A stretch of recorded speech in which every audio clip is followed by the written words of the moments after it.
জীবনের কঠিন বাস্তবতায় অনেকেই হার মানেন, তবে কেউ কেউ আছেন যারা প্রতিকূলতাকেই শক্তিতে পরিণত করেন। প্রতিনিধি ভুবন সেনের পাঠানো তথ্যচিত্রে এমনই এক সংগ্রামী মানুষের গল্প নিয়ে বিস্তারিত জানাচ্ছেন ত্রিবেণী তনু। জীবনে সব হারিয়েও কেউ কেউ হার মানেন না। চোখের আলো নিভে গেলেও থেমে যায় না তাদের পথ চলা। তেমনি দিনাজপুর শহরের সুইহারি এলাকার এক সংগ্রামী মানুষ সিরাজুল ইসলাম সিরাজ।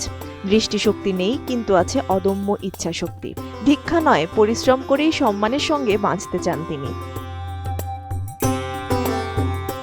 সিরাজ একসময় জীবিকার তাগিদে রিকশা চালাতেন, কখনো কাপড় বিক্রি করতেন। কষ্ট থাকলেও স্বাভাবিকভাবেই চলছিল সংসার। কিন্তু 2013 সালে ব্রেন স্ট্রোকের পর হঠাৎ করেই হারিয়ে ফেললেন দৃষ্টিশক্তি। জীবনের মোড় তখন একেবারেই বদলে যায়। অনেকেই এমন পরিস্থিতিতে ভেঙে পড়েন, কিন্তু সিরাজুল ইসলাম থেমে থাকেননি।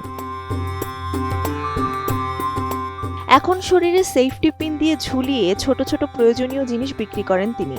চাবির রিং, নেল কাটার, টুপি, ব্রাশ, আয়না, চিরুনি, তসবিহ সহ নানা প্রকার জিনিস শহরের পথে ঘুরে ঘুরে ফেরি করেন।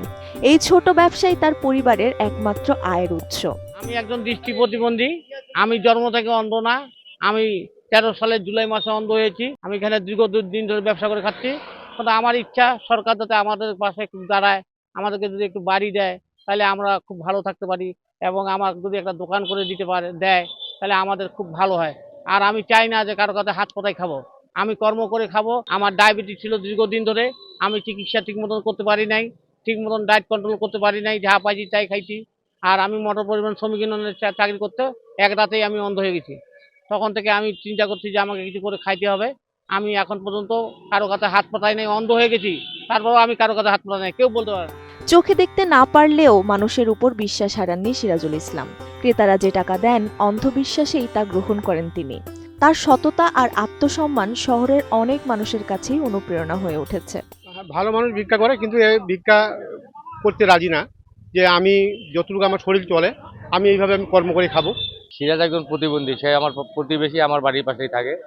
তবে সে ডায়াবেটিস হওয়ার কারণে তার দৃষ্টিকোণ সে জীবন থেকে সে আর দেখতে পারে না। এইরকম অন্ধ লোকের সরকার যদি কোনো সহযোগিতা করে অথবা সাহায্য করে, অতটা কোনো বসা স্থানীয় দোকানের ব্যবস্থা করে দেয়, তার তো খুব ভালো হয়। মানে আশায় আশায় ঘুরে বেড়াইতে হয় না। স্ত্রী ও 3 সন্তান সহ 5 সদস্যের পরিবার তার উপরেই নির্ভরশীল।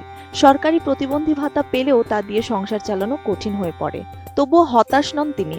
স্বপ্ন দেখেন একদিন তার এই ছোট ব্যবসা আরো বড় হবে, আর পরিবারের জন্য হবে একটি স্থায়ী ঘর। আমার স্বামী অন্ধ, ভালোগুলা তো চলতে পারে, তাও ভিক্ষা করে। আর আমার স্বামী তো ভিক্ষা করে না, কষ্ট করে দোকান করিয়া আমাদেরকে খাওয়ায়, আমিও দোকান করি। এইভাবে আমি চলতেছি।